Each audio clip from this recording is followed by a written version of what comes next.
Gambhira bridge દુર્ઘટના બાદ સરકારી તંત્રએ રાજ્યભરમાં બ્રિજની ચકાસણી કરી। બનાસકાંઠાના દાંતાના કુંભારિયા ગામે પણ બ્રિજ ચકાસણી બાદ તેના પર વાહન વ્યવહારનો પ્રતિબંધ લાગ્યો, પરંતુ બ્રિજ ફરી બનાવવાની કામગીરી ન થતા ગ્રામજનોમાં રોષ। કુંભારિયાથી જેતવાસ ગામ વચ્ચે વર્ષો જૂનો એક નાનો બ્રિજ છે અને આ બ્રિજ હવે જર્જરિત હાલતમાં છે। બ્રિજ પર તિરાડો, લોખંડના સળિયા દેખાય છે। આ બ્રિજ પરથી પસાર થવામાં લોકોને ભય લાગે છે। નવા બ્રિજની માંગ કરી છે। ચોમાસામાં તકલીફ વધે તે પહેલા નવો બ્રિજ બને તેવી ગ્રામ લોકોની માંગ।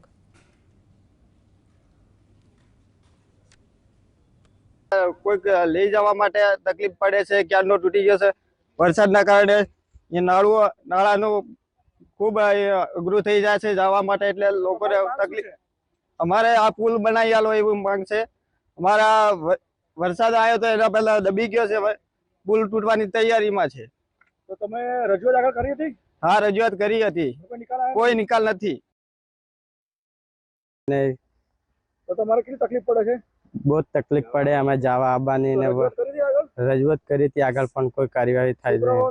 મોટા લોકો બધા તકલીફ પડે, બધાને તકલીફ પડે, છોકરાની સ્કૂલ જવાની તકલીફ પડે। મોટા લોકોને